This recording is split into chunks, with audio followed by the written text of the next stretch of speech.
মেলা নয়, আমার আপনার রায় নিয়ে খাপ পঞ্চায়েত নয়। সন্ধ্যে 7টা মানেই কড়া সত্যি কথা, যা হজম করতে সময় লাগে।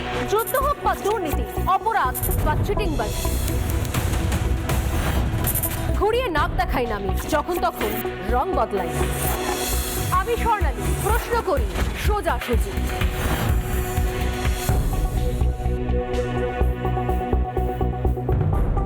নমস্কার, দেখছেন রিপাবলিক বাংলা, সঙ্গে রয়েছে আমি স্বর্ণালী, আর শুরু করছি সোজাসুজি স্বর্ণালী। ইতিমধ্যেই আজ 14ই আগস্ট, আজ রাত দখল করোর একাধিক কর্মসূচি সামনে এসেছে, কিন্তু সেই কর্মসূচি নিয়ে একাধিক বিতর্ক শুরু হয়েছে। তবে সেই সমস্ত বিতর্কে নজর রাখার আগে এই মুহূর্তে দেশের রাষ্ট্রপতি দ্রৌপদী মুর্মু সরাসরি জাতির উদ্দেশ্যে ভাষণ দিচ্ছেন, সেদিকে নজর রাখবো। तैयारी कर रहे हैं, ये देखकर मुझे बहुत खुशी हो रही है। स्वाधीनता दिवस के अवसर पर लहराते हुए तिरंगे को देखना, चाहे वो लाल किले पर हो, राज्यों की राजधानियों में हो या हमारे आसपास हो, हमारे हृदय को उत्साह से भर देता है। ये उत्सव 140 करोड़ से अधिक देशवासियों के साथ अपने इस महान देश का हिस्सा होने की हमारी खुशी को अभिव्यक्त करता है। जिस तरह हम अपने परिवार के साथ विभिन्न त्यौहार मनाते हैं, उसी तरह हम अपने स्वतंत्रता दिवस और गणतंत्र दिवस को भी अपने उस परिवार के साथ मनाते हैं जिसके सदस्य हमारे सभी देशवासी हैं। 15 अगस्त के दिन देश विदेश में सभी भारतीय ध्वजारोहण समारोह में भाग लेते हैं, देशभक्ति के गीत गाते हैं और मिठाइयाँ बांटते हैं। बच्चे सांस्कृतिक कार्यक्रम में भाग लेते हैं।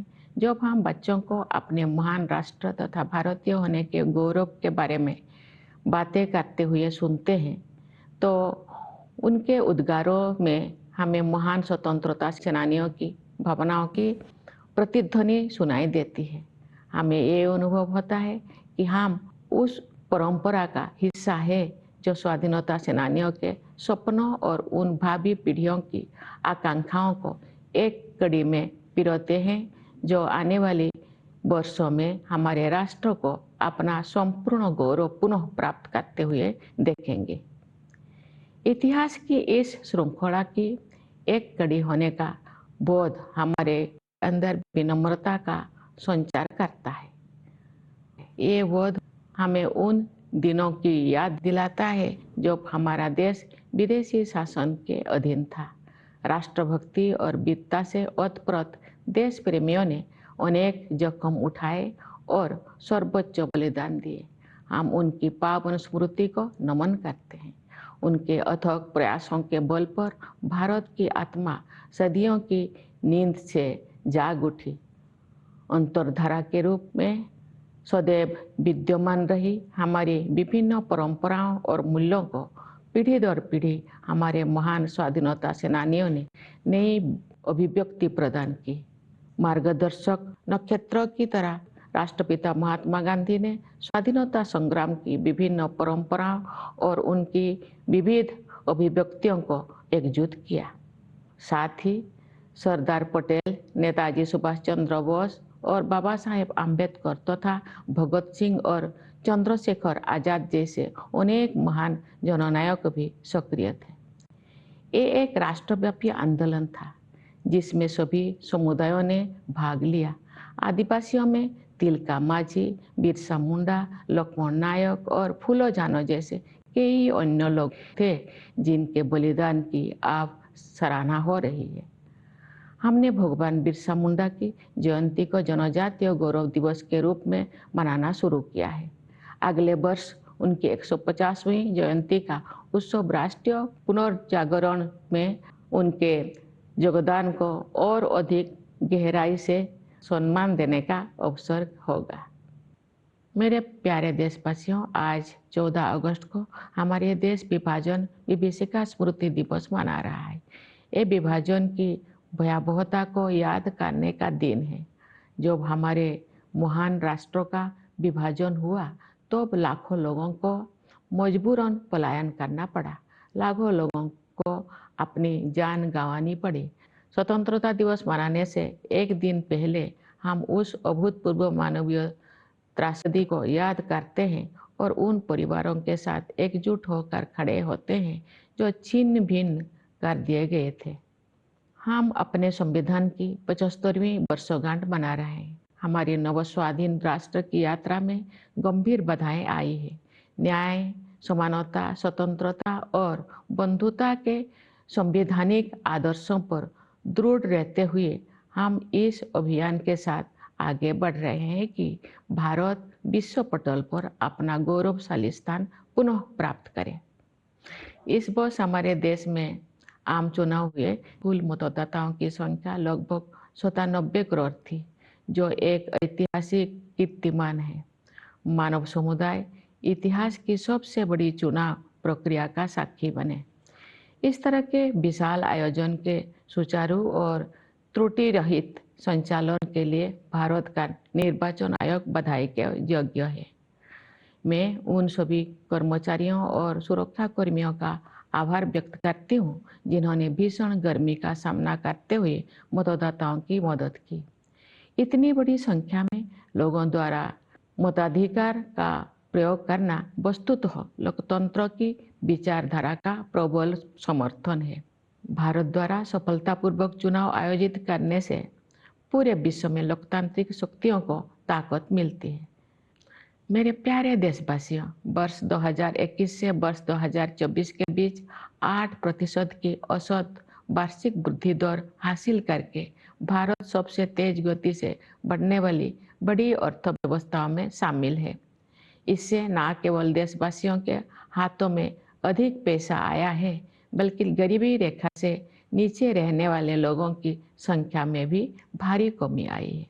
जो लोग अभी भी गरीबी से पीड़ित हैं, उनकी सहायता करने के साथ साथ उन्हें गरीबी से बाहर निकालने के लिए भी सभी प्रयास किए जा रहे हैं। उदाहरण के लिए कोविड-19 के शुरुआती चरण में आरंभ की गई पीएम गरीब कल्याण अन्न योजना के तहत लगभग 80 करोड़ लोगों को मुफ्त राशन दिया जा रहा है, जो ये भी सुनिश्चित करते हैं कि जो लोग हाल ही में गरीबी से बाहर आए हैं, उन्हें पुनः गरीबी में जाने से रोका जा सके।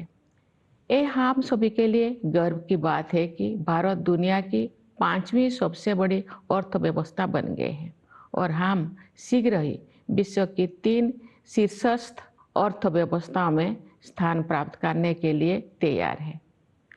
ये सफलता किसानों और श्रमिकों की अथक मेहनत, नीति निर्माताओं और उद्यमियों की दूरगामी सोच तथा देश के दूरदर्शी नेतृत्व के बल पर ही संभव हो सकी है। हमारे अन्नदाता किसानों ने उम्मीदों से बेहतर कृषि उत्पादन सुनिश्चित किया है। ऐसा करके उन्होंने भारत को कृषि क्षेत्रों में आत्मनिर्भर बनाने और हमारे देशवासियों को भोजन उपलब्ध कराने में अमूल्य योगदान दिया है। हाल के वर्षों में इंफ्रास्ट्रक्चर को काफ़ी बढ़ावा मिला है। सुविचारित योजनाओं एवं प्रभावी कार्यान्वयन ने सड़कों और राजमार्गों, रेलवे और बंदरगाहों का जाल बिछाने में मदद की है।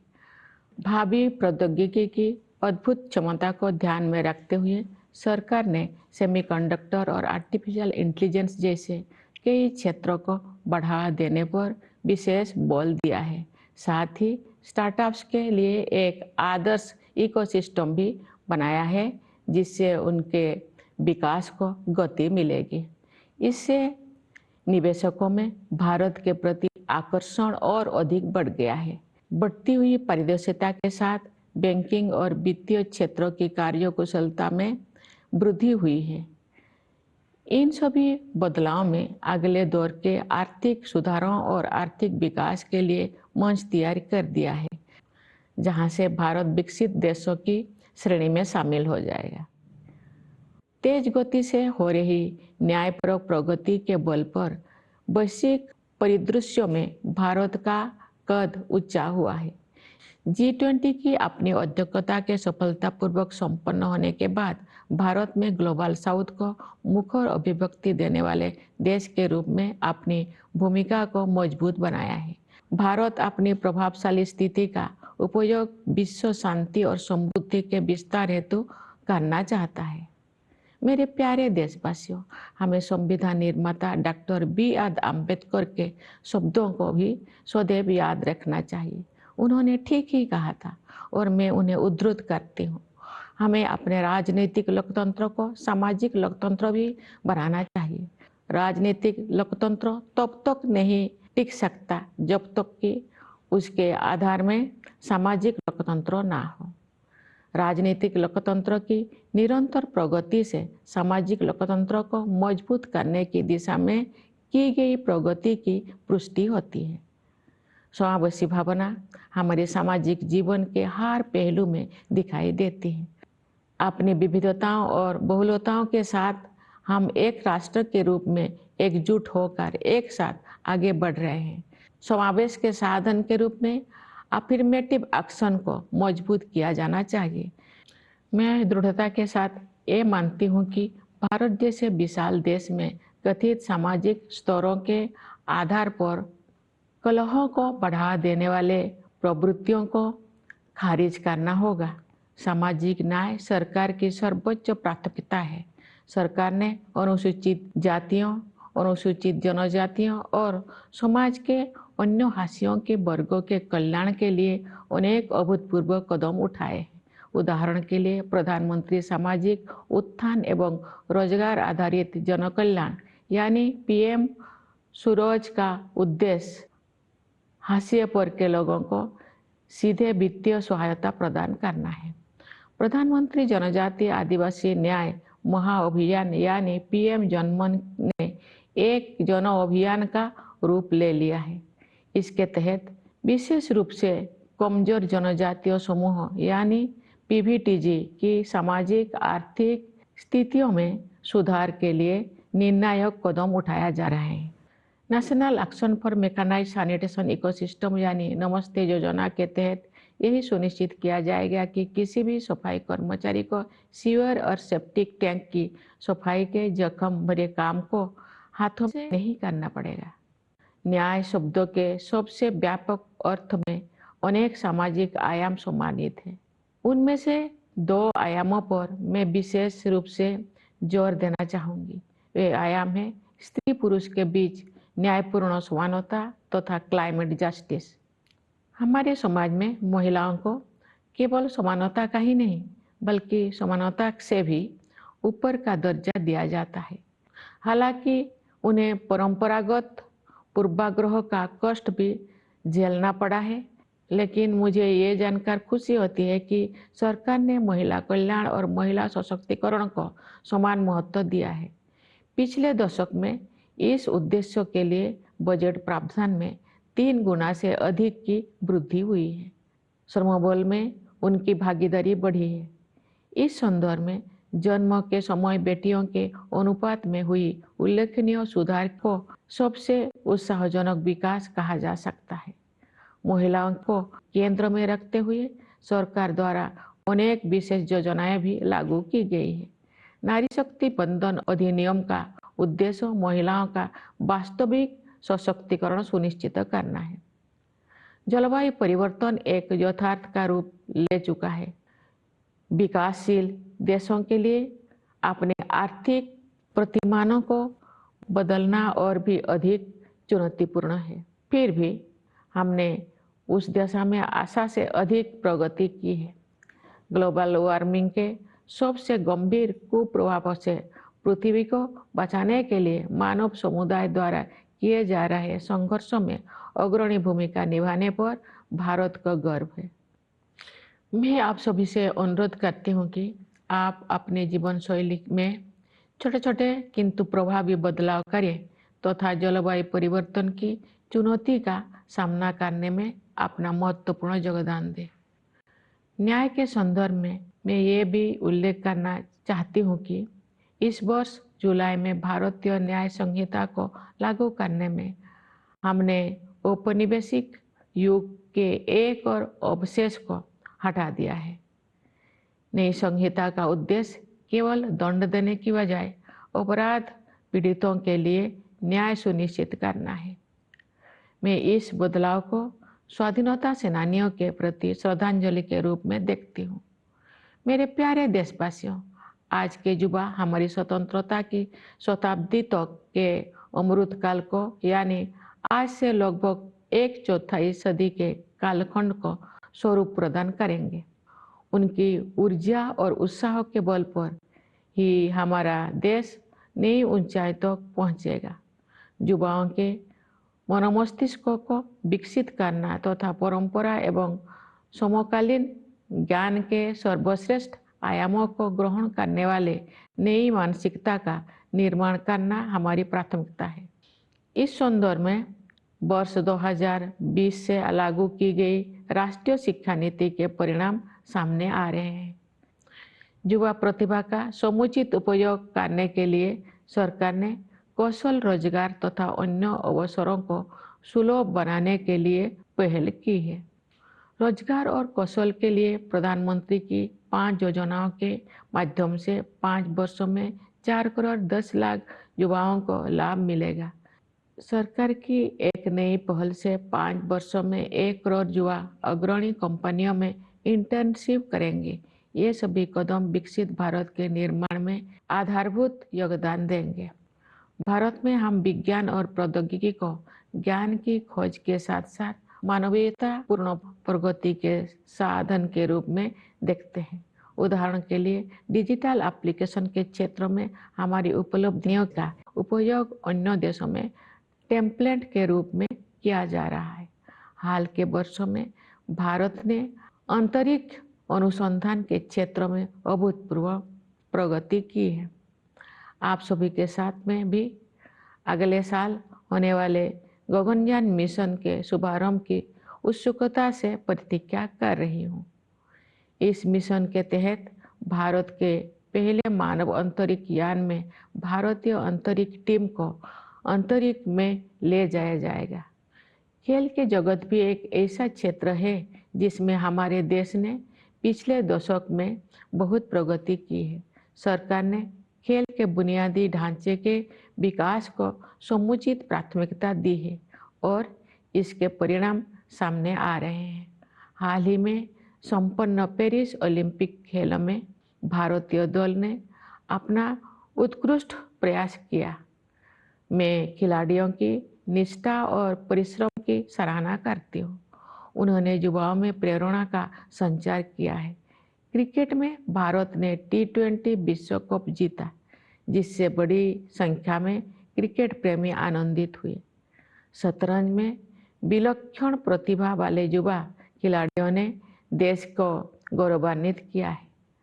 इसे शतरंज में भारतीय युग का आरंभ माना जा रहा है। बैडमिंटन, टेनिस और अन्य खेलों में हमारे युवा खिलाड़ी विश्व मंच पर अपनी पहचान बना रहे हैं। उनकी उपलब्धियों ने अगले पीढ़ी को भी प्रेरित किया है। मेरे प्यारे देशवासियों, पूरा देश स्वतंत्रता दिवस मनाने के लिए तत्पर है। इस उल्लासपूर्ण अवसर पर मैं आप सबको एक बार फिर बधाई देती हूँ। मैं सेनाओं के उन बहादुर जवानों को विशेष बधाई देती हूँ जो अपनी जान का जोखिम उठाते हुए भी हमारे स्वतंत्रता की रक्षा करते हैं। मैं पुलिस और सुरक्षा बलों के कर्मियों को बधाई देती हूँ जो पूरे देश में सतर्कता बनाए रखते हैं। मैं न्यायपालिका और सिविल सेवाओं के सदस्यों के साथ साथ विदेशों में नियुक्त हमारे दूतावासों के कर्मियों को भी अपनी शुभकामनाएं देती हूँ। हमारे प्रवासी समुदाय को भी मेरी शुभकामनाएं। आप सब हमारे परिवार का हिस्सा है। आपने अपनी उपलब्धियों से हमें गौरवान्वित किया है।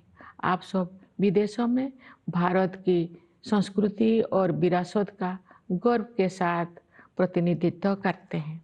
एक बार फिर मेरी ओर से सभी को स्वाधीनता दिवस की हार्दिक शुभकामनाएं। धन्यवाद। जय हिंद, जय भारत।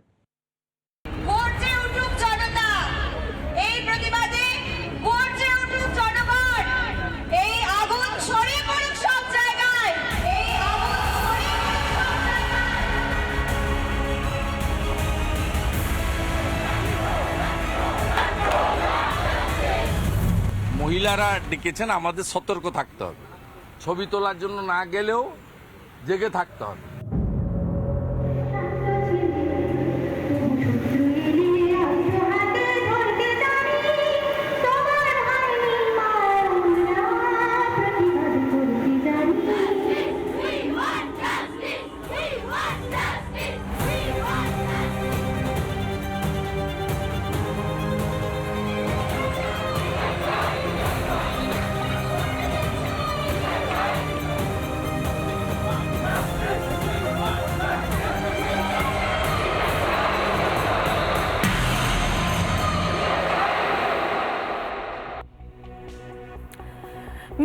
রাত দখল করো, বেশ কয়েকটা জায়গায় ছড়িয়ে পড়ছিল এই পোস্টার এবং সেখান থেকে আজ 14ই আগস্ট কোথাও 11টা, কোথাও 11:30, কোথাও 11:55 বিভিন্ন সময় বিভিন্ন জায়গাতে জমায়েতের আহ্বান জানানো হয়েছে এবং সেই মতো ইতিমধ্যে একাধিক জায়গা থেকে সেই ছবি আসাও শুরু হয়ে গেছে।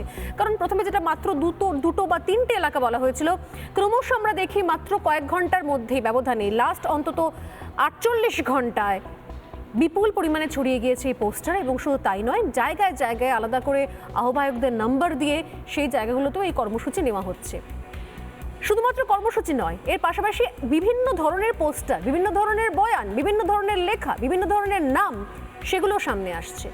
আর যখন সামনে আসছে, মেনে নেওয়া গেল না হয় অনেকে মিলে একরকম ভাবনা চিন্তা করেছেন, আরও অনেকে তাদেরকে দেখে উদ্বুদ্ধ হয়েছেন, অনুপ্রাণিত হয়েছেন, তারাও ভাবনা চিন্তা করেছেন। কিন্তু মুশকিল হচ্ছে ভাবনা চিন্তাগুলোর সব কিছুর মূল সুরটা কোথাও বোধহয় এক জায়গায় বাঁধা ছিল, তাল কাটলো যখন বেনজিরভাবে, অশালীনভাবে আক্রমণ শুরু হয়ে গেল। এবং সেই আক্রমণ শুরু হয়ে গেল একদম শাসক দলের অন্দর থেকে। যে ভাষায় আক্রমণ হলো, সেখান থেকে বিকৃত রুচির পরিচয় শুধু নয়, বরং গোটা আন্দোলনটাকে অদ্ভুত রকমভাবে মেলাইন করার চেষ্টা, যাকে বলি আমি যদি ভাষায়, ইংরাজি ভাষায়, বা সব রকমভাবে তাকে অপদস্থ করার চেষ্টা, উদ্দেশ্যকে অপদস্থ করার চেষ্টা, বিষয়টাকে অত্যন্ত ছোট করে হাসি মজার জায়গায় নামিয়ে আনার চেষ্টা। সত্যি কি এটাই এই মুহূর্তে একমাত্র করণীয় কাজ? যারা অভয়ার নারকীয় ধর্ষণ কাণ্ড, হত্যাকাণ্ডের পর একটা রা কাটেনি, যারা সন্দীপ ঘোষের চূড়ান্ত অপদার্থতা, শয়তানি, এগুলো দেখার পরও একটা রা কাটেনি, কোথাও কোনো প্রতিবাদ করেনি, যারা বিভিন্ন রাজ্যে কোনো ঘটনা ঘটলে সঙ্গে সঙ্গে রাস্তায় নেমে পড়েন, দরকার হলে প্লেনের টিকিট কেটে অন্য রাজ্যে চলে যান, এ রাজ্যের ক্ষেত্রে তারা কোনো শব্দ খরচ করেননি, তারাই আজকে একটা স্বতঃস্ফূর্ত আন্দোলন, অরাজনৈতিক আন্দোলনের মধ্যে জোর করে রাজনীতির রং ঢেলে তাকে কলুষিত করার চেষ্টা করছেন। তারা কারা? কয়েকটা পোস্ট আমি, খুব সময় কম তাই ঝড়ের মতো দেখাবো, তবে তার আগে আমি আলাপ করে দেবো এই মুহূর্তে আমার সঙ্গে যারা রয়েছেন।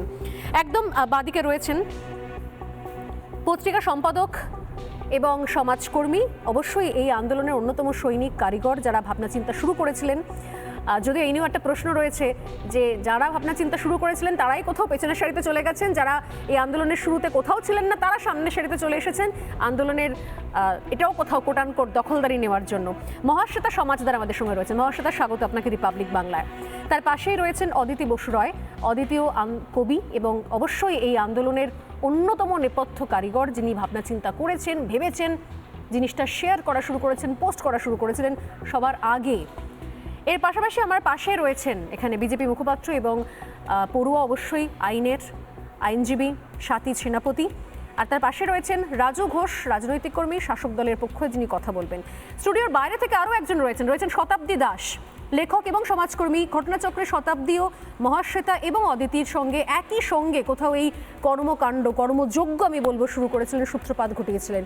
আমি জানি না যে হঠাৎ কি হলো, যেখান থেকে শুরু হওয়ার কথা ছিল, যেভাবে সাজানোর কথা ছিল, হঠাৎ যেন মাঝখানে জোর করে বেনজল ঢুকে পড়ে গোটা জিনিসটার গতিকে অন্য জায়গায় ঠেলে দেওয়ার চেষ্টা করা হচ্ছে, হাইজ্যাক করে নেওয়ার চেষ্টা করা হচ্ছে। তার সঙ্গে লাগাম ছাড়া অপমান, আক্রমণ, কদর্য ভাষায়, সেগুলো তো রয়েছে। আমি অবশ্যই অদিতি এবং মহাশ্বেতার কাছে সবার আগে আসবো, তবে তার আগে কয়েকটা নমুনা আমি না দেখালেই পারছি না।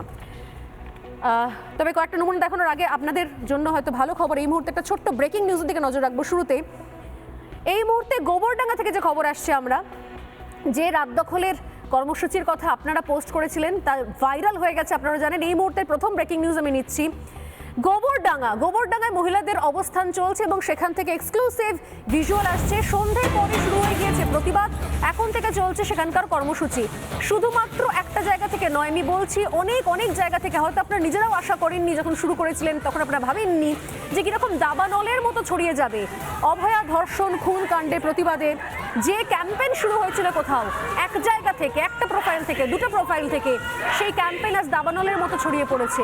মেয়েরা রাত দখল করো, মেয়েরা রাত দখল করার জন্য রাস্তায় নামতে শুরু করে দিয়েছেন বিভিন্ন জায়গা থেকে, কারণ অনেকেই হয়তো অনেক দূর দূর থেকে আসছেন, তারা শুরু করে দিয়েছেন আসা।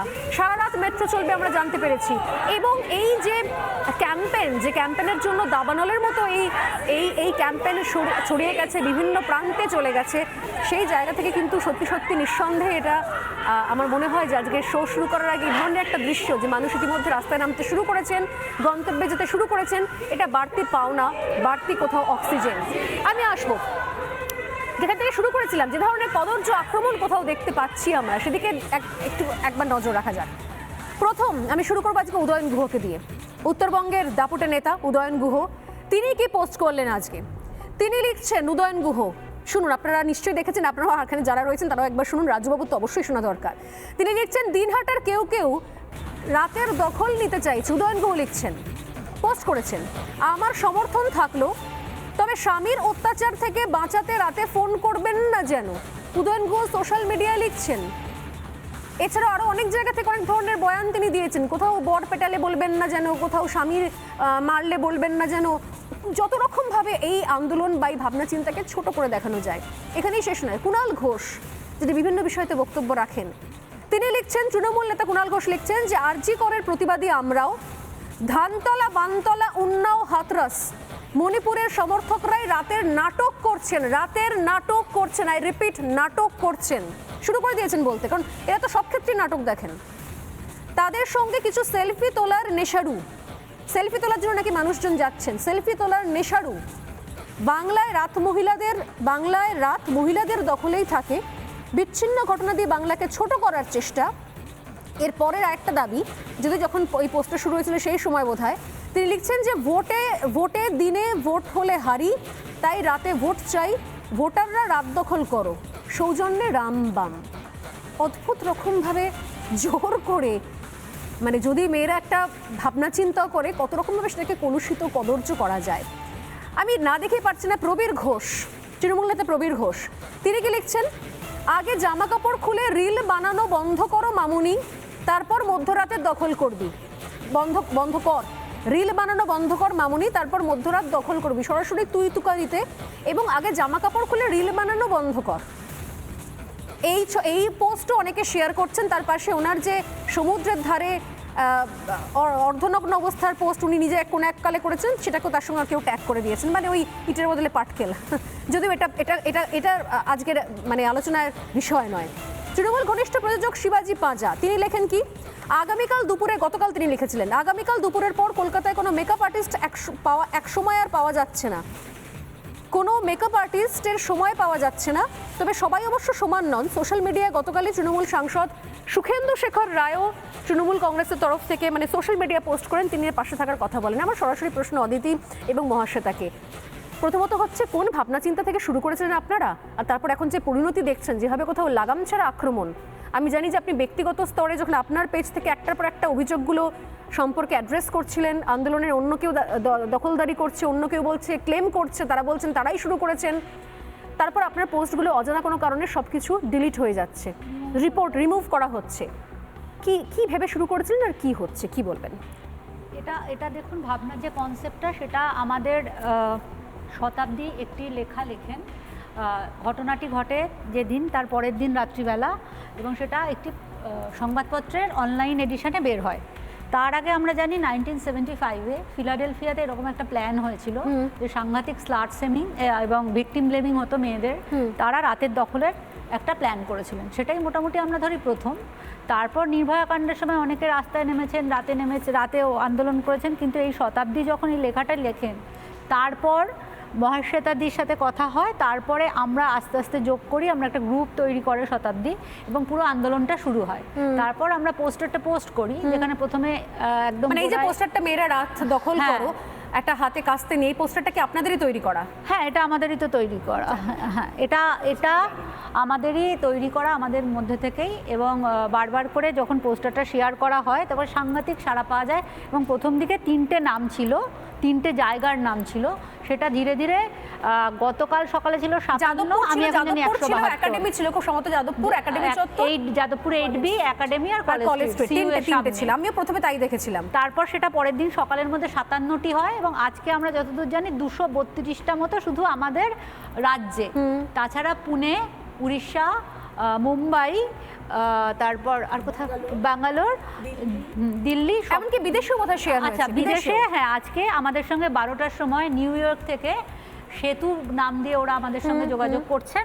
ওরা ঠিক 12টায় আমাদের জুম কল করবেন। কিন্তু আমি একটা জিনিস বলছি, যখন অদিতি আপনি কথাগুলো বলছেন, আপনি মহাশ্বেতা, ঠিক সেই সময় পাশাপাশি আমরা দেখতে পাচ্ছি যাদবপুরের কিছু একদম বামপন্থী ছাত্র সংগঠনের কিছু পড়ুয়া, কিছু নেতা নেত্রী, তারা হঠাৎ করে এই পোস্টের ওপরে তাদের সংগঠনের নাম চিপকে, যেরকম আমি খুব স্পেসিফিক্যালি বলছি, যেরকম ডিওয়াইএফআই এর নাম চিপকানো, সেম পোস্টার শেয়ার করা হয়েছে, এসএফআই এর নাম চিপকানো, সেম পোস্টার শেয়ার করা হয়েছে। আমি জানি না যে এর সঙ্গে এর কোনো সম্পর্ক আছে কিনা, এবং তৃণমূলের তরফ থেকেও দাগিয়ে দেওয়া হয় লাগাতার যে এটা তো আসলে বামপন্থী, এটা তো সিপিএম এর পোস্টার, এটা তো বামপন্থী ছাত্র সংগঠন, তারা তৈরি করেছে, তারা এসেছে, এবং তার মধ্যে কয়েকজন আবার এগিয়ে এসে ইন্টারভিউ দিচ্ছেন। তিনি বলছেন যে কতদিন ধরে ভাবনা চিন্তা করা হয়েছে, কতটা ধরনের অ্যারেঞ্জমেন্ট করা হয়েছে, এমনকি 8Bতে কিভাবে জলের বোতল রাখা হবে, কোথায় কি, কে নাচ করবেন, কে গান করবেন, কে গ্রাফিটি করবেন, এই পরিকল্পনাগুলো নাকি দীর্ঘদিন ধরে তারা করেছেন। কি বলবেন মহাশ্বেতা? আবার একটু প্রথম দিকের কথা বলি। দুর্ঘটনাটা যেটা ঘটেছে সেটা শুক্রবার দিনই ওই হাসপাতালের প্রিন্সিপাল, কলেজের প্রিন্সিপাল একটি কথা বলেন। ও ওখানে তখন অত রাতে কি করছিল, আসলে সূত্রপাতটা এখান থেকে। এই যে একটি মেয়ে যে নির্যাতিত হলো এবং খুন হলো, দোষটা তার ঘাড়ে দিয়ে বলা হলো ও অত রাতে ওখানে কি করছিল। শতাব্দী সেইটাতেই ট্রিগার্ড হয়ে লেখাটা লেখেন, এবং সেই লেখাটাতে শতাব্দী লিখেছিলেন, শতাব্দী আছেন আমার সঙ্গে এখন। হ্যাঁ, শতাব্দী লিখেছিলেন একটি অনলাইন পোর্টালে, এবং তারপরে সেই লেখাটি যেখানে ও ফেসবুকে শেয়ার করে, আমি সেখানে কমেন্ট করি যে চলো আমরাও রাতে রাস্তা দখল করি, এরকম একটা কিছু করেছিলাম। ও তখন লেখে রাজি চলো প্ল্যান করি, এরকম ভাবে জিনিসটা শুরু হয়েছিল। হ্যাঁ, এবং এই যে এখন অন্যান্য দলের, এবং আমরা কখনো ভাবিনি, এমনকি আমার এটাও মনে আছে একবার শতাব্দীকেও বললাম যে যদি বেশি ভিড় না হয় আমরা 3টে ভেন্যু দিয়ে শুরু না করে চলো 2টো ভেন্যুতে করি, কারণ রাত দুপুরে অল্প অল্প মানুষ থাকলে তো ব্যাপারটার থেকে তখনও আমরা বুঝিনি যে এটা কোন দিকে গড়িয়ে যাচ্ছে। এবং আস্তে আস্তে যখন এটা চারদিকে ছড়িয়ে গেল, একটা বিষয় তো স্পষ্ট, মানুষের ভিতরে একটা চাপা রাগ ছিল, ক্ষোভ ছিল। হঠাৎ করে এইটা এতটাই মানুষের কোথাও ভেতরে গিয়ে ধাক্কা লাগে যে এই মন্তব্য একদমই তাই। তখন আমরা পোস্টমর্টেম রিপোর্ট জানি না, তখন আমরা সন্দীপ ঘোষের ভূমিকা জানি না, তখন রাজ্য পুলিশ কি করেছে, বডি নিয়ে কিভাবে লোক করছে, তখন অত কিছু স্পষ্ট হয়নি। সেই সময় এই মন্তব্য নিঃসন্দেহে আমি একদম সহমত, প্রিন্সিপালের এই মন্তব্য, সেই পোস্টার বানিয়ে, সেই পোস্টারটা আমাদের কাছে আছে, যখন সমস্ত আর্যিকর তারা প্রতিবাদ করছিল, তিনি যেভাবে লিখেছিলেন যে এটা মেয়েটির ইরেসপন্সিবল অ্যাটিটিউড, দায়িত্বজ্ঞানহীনতা, সে অত রাত্রিবেলা কেন এদিক সেদিকে গিয়েছিল। প্লিজ বলুন। তো এই জায়গাটা থেকে যখন শুরু হয়, এবং এখন আমরা যেটা প্রথমত, আপনারা এটাকে এত বড় করেও দেখছেন, একটা ভালো কাজ করলে তার নিন্দেমন্দ হবে, তবেই তো কাজটার সার্থকতা। একটা কাজ যদি কারুর প্রতিবাদের জায়গায় না দাঁড়ালো, কারুর গায়ে না লাগলো, কোথাও কোনো ভিমরুলের চাকে ধাক্কা না লাগলো, তাহলে কাজ করে লাভ কি? ফলে এগুলোকে আমরা আমাদের সার্থকতা বলেই ধরছি। আর এই ডিওয়াইএফআই সিপিএম যদি আমাদের এটা শেয়ার করে, তাদের জন্য আমাদের শুভেচ্ছা। আমরা তাদেরকে ডাকিনি, তারা আমাদের ছায়ার তলে এসে যদি দাঁড়িয়ে তাদের নিজেদের ফুটেজ মাইলেজ বাড়াতে চায়, আমাদের কোনো অসুবিধে নেই। কিন্তু এই যে, এবং এও বলা হচ্ছে যে প্রেসিডেন্সির কোনো প্রাক্তনী, তিনি নাকি পুরো জিনিসটা ভাবনা চিন্তা করেছেন, তিনি লিখেছেন এবং তিনি এটার আহ্বান করেছেন, তিনি পোস্টার বানিয়েছেন, তিনি লাইন লিখেছেন, তিনি সবাইকে এই কথা বলে আনন্দ পান, আমাদেরও তাতেও কোনো আপত্তি নেই। মানুষের বুকে গিয়ে ধাক্কা লেগেছে, আমরা তাতেই খুশি। এবং আমরা মনে করি আমাদের এই যে জেগে ওঠাটার খুব দরকার ছিল, এই যে সারা দেশ এভাবে জেগে উঠবে আমরা ভাবতেও পারিনি। এই জেগে ওঠার কৃতিত্ব নিয়ে কেউ যদি আনন্দ পায়, আমাদের তাতেও কোনো অসুবিধা নেই। এমনকি এই যে আমাদের নানা রকমভাবে শেমিং হচ্ছে, আমরা এতেও বুঝতে পারছি যে আমরা ঠিক দিকেই। কিন্তু কোথাও কোনো টেনশন হচ্ছে না? এই যে আমি একাধিক জায়গায় দেখলাম যে কোথাও কেউ বলছেন যে আমরা নাচ করব, কেউ বলছেন গান করব, কেউ বলছেন নাটক করব, কেউ বলছেন গ্রাফিটি বানাবো। আমি জানি না যে আপনারা যে জায়গা থেকে শুরু করেছিলেন, আমার সঙ্গে অদিতির ইনিশিয়ালি কথা হয়েছিল, সেখানে নাচ গান নাটক এই ধরনের কোনো পরিকল্পনার ভাবাই হয়নি দূর দূর পর্যন্ত। একটা কথা বলি, 1 নম্বর হচ্ছে প্রতিবাদের নানা রকম ভাষা হয়। যদি প্রতিবাদের ভাষা হিসেবে কেউ নাচ গান নাটক গ্রাফিতি করে, আমাদের তাতেও কিছু অসুবিধে নেই। কিন্তু আমরা একটা কথা খুব পরিষ্কারভাবে বলেছি যে এখানে কোনো দলীয় রাজনীতি আনবেন না। তা সত্ত্বেও কেউ যদি রাজনীতির পতাকা নিয়ে, নিজের দলের রাজনীতির পতাকা নিয়ে আসে, তাহলে সেটা বিশ্বাসঘাতকতা হবে আন্দোলনের সঙ্গে। এবং তারপরেও যদি কেউ করেন, এরকম তো নয় যে যারা রাজনীতির পতাকা নিয়ে আসছেন শুধু তারাই সেখানে জমায়েত হচ্ছেন। অনেক লোক তার মনের আবেগ থেকে জমায়েত অনেকে হচ্ছেন। পরিবার নিয়ে আসছেন, যেটা আমি জানি কি অনেকে ছোট তারা ছোট যদি বাচ্চা মেয়ের হাত দেখেন, ধরে আসবে। আমাদের এইখানে আমার এটাই আসার কারণ, আমি আসলে রাজনীতির সব রকম দলীয় রাজনীতির থেকে দূরে থাকতে চাই বলে এই চ্যানেলেও আমি আসতে চাইনি। কিন্তু এখানে আসার আমার একটাই কারণ, সেটা হচ্ছে যে যারা আবেগ থেকে আসবেন এবং এসে দেখবেন সেখানে গায়ের জোরে কেউ আন্দোলন ক্যাপচার করেছে, জাস্ট হেঁটে চলে যান, আপনার সামনে আরও আন্দোলনের জমায়েত আছে। শহরের মোড়ে মোড়ে জমায়েত হচ্ছে। আপনি যাদবপুরে যদি বাধা পান, গড়িয়াহাট মোড়ে আসুন। গড়িয়াহাট মোড়ে এসে যদি দেখেন কেউ ক্যাপচার করে নিয়েছে, আপনি রাসবিহারীতে যান, একাডেমিতে আমরা আছি। আমরা যেখানে আছি সেখানে আমরা তো করতে দেব না কোনো ক্যাপচারিং। কিন্তু যদি আমরা নেই বলে, বা কেউ হয়তো দুর্বল নেতৃত্ব, কারণ আমরা তো কেউ আসলে রাজনীতির লোক না, দল পাকানোর লোক না, কোনো আন্দোলন করারও আসলে লোক না। আমরা একটা খুব ক্যাজুয়ালি ডাক দিয়েছিলাম, রেগে গেছিলাম, রাগটা আমরা। কিন্তু এখন মনে হয় যে অনেক গুছানো সংগঠন হয়তো আপনাদের এই পোস্টারকে হাতিয়ার করে তারা নিজস্ব সংগঠনটাকেই নামাবে। আমি জানি না যে সেই কি শেপ পাবে। অবশ্যই অনেক মানুষ, এটুকু নিঃসন্দেহে সঠিক কথা বলেছেন আপনি, প্রচুর মানুষ অরাজনৈতিক, তাদের প্রত্যেকের ব্যক্তিগত কোনো পছন্দ থাকতে পারে, কোনো রং দল মত আদর্শ থাকতে পারে, তারা কিন্তু তাদের পরিবার নিয়ে রাস্তায় নামছেন। অর্থাৎ সেইটা একটা খুব চিন্তার জায়গা হয়ে গেল যে যদি সত্যি সত্যি এটাকে রাজনৈতিক রং দেওয়ার জোর জবরদস্তি চেষ্টা করা হয় বা একটা অশান্তি পাকানোর চেষ্টা করা হয়, সেটা একটু টেনশনে রইল বই কি। আমি আবারও আসবো, শতাব্দীও রয়েছেন আমাদের সঙ্গে, আমি রাজবাবুর কাছে আসি। রাজবাবু, সত্যি এই সময় দাঁড়িয়ে এরকম একটা ভয়ঙ্কর ঘটনা ঘটে যাওয়ার পর আপনার দলের নেতারা নন স্টপ যেভাবে কোথাও কদর্য আক্রমণ মন্তব্য করছেন, আপনি সেগুলোকে সমর্থন করেন? দেখুন, এখন যে ঘটনাটা ঘটেছে অতি নিন্দনীয় ঘটনা এবং অতি জঘন্য ঘটনা। এর জন্য দল, অভিষেক বন্দ্যোপাধ্যায় তার নিদান বলেছে যে এদেরকে গুলি করে মারা উচিত, এনকাউন্টার করা উচিত, এবং মমতা বন্দ্যোপাধ্যায় বলেছে তার ফাঁসি হওয়া উচিত। অর্থাৎ দলীয়ভাবে, সরকারিভাবে এই ঘটনার প্রতিবাদ তৃণমূল কংগ্রেসের পক্ষ থেকে করা হয়েছে। এখন হচ্ছে যে এই যে বিষয়টা যে ম্যাডামরা এতক্ষণ ধরে বক্তব্য দিলেন, তাতে করে স্পষ্ট এটা প্রমাণ হচ্ছে যে তৃণমূল কংগ্রেস এবং রাজ্য সরকার সত্যি সত্যি সেই পরিবারের পাশে থেকে ন্যায় বিচার পাইয়ে দেওয়ার চেষ্টা করছে, যার জন্য পাশে আছে। আর এক শ্রেণীর মানুষ, আপনি যে বলছেন তার মানে তারা উদয়ন গুহ আপনাদের দলের কেউ নন? বলতে দিন না, এটাই বলছি, আপনি উত্তর পেয়ে যাবেন, উত্তর পেয়ে যাবেন। আসলে তৃণমূল কংগ্রেস এবং রাজ্য সরকার চাইছে ন্যায় বিচার যাতে পায় সেই ব্যবস্থা করতে।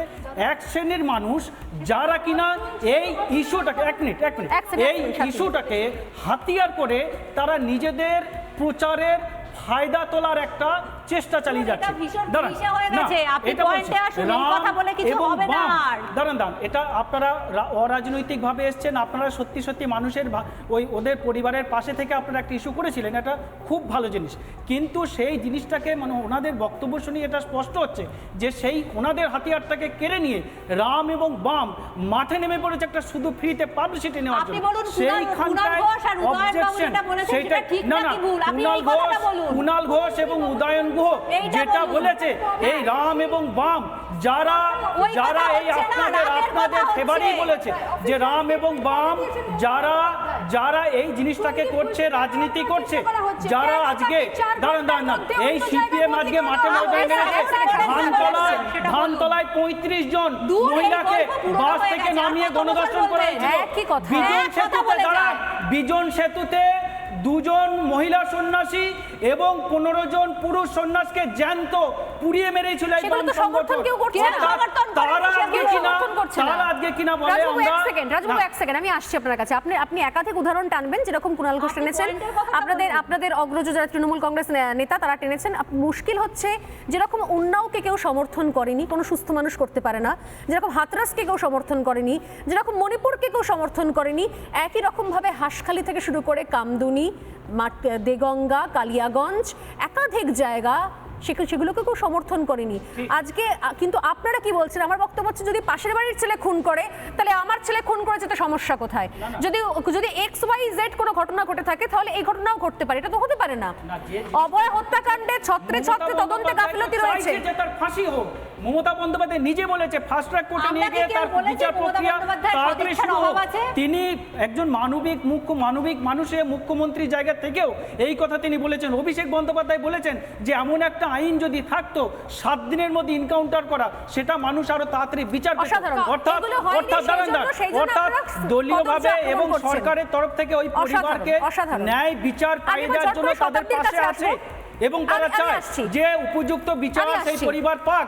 কিন্তু বাবা রাম এটাকে নিয়ে নোংরা রাজনীতি করছে। উপযুক্ত বিচার পাচ্ছে কি পাচ্ছে না সেটা দেখার জন্য এই মুহূর্তে আমি অনুরোধ করব, যদি কারোর হয় সম্ভব দেখার মতো দর্শনীয় স্থানের মতো, যারা সত্যি চান বিচার হচ্ছে কি হচ্ছে না, একবার করে ওই সেমিনার রুম, অভিশপ্ত সেমিনার রুমের পাশে গিয়ে দেখতে পারেন। সেখানে কনস্ট্রাকশন কাজ গতকাল শুরু করে দিয়েছিল রাজ্য সরকার, যাতে শেষ এভিডেন্সটুকু পর্যন্ত নষ্ট হয়ে যায়, আর শাক দিয়ে মাঝে থাকা যায় না। আমি শতাব্দীর কাছে খুব সংক্ষেপে আসবো, সময় একদম অল্প। শতাব্দী, আপনার লেখা আমি শুনলাম, যখন এই আন্দোলন নিয়ে এত মানুষ বিপুল রকম সাড়া পাচ্ছেন, আরও একটা পোস্টার থেকে আরও সহস্র পোস্টারের জন্ম হয়ে গেছে, বিতর্ক রয়েছে, সমালোচনাও রয়েছে, কিন্তু মানুষ স্বতঃস্ফূর্তভাবে রাস্তায় নামতে শুরু করে দিয়েছেন ইতিমধ্যে। ওই রাতের করোনার আমরা শুনতে পাচ্ছি ইতিমধ্যে। শতাব্দী, কি বলবেন, কেমন লাগছে? প্রথমত বলি যে আজকে রাত্রিরে আমি খুব ব্যস্ত আর কি, মানে যে রাজনৈতিক ব্যক্তিত্বরা এসেছেন তারা অবশ্যই আমাদের থেকে অনেক ব্যস্ত মানুষ, কিন্তু আজকে রাত্রিরে মানে সংগঠক হিসেবে, আয়োজক হিসেবে আমি খুব ব্যস্ত, সুতরাং আমি যেতেও পারিনি। এবং একটু কথা বলি, আমি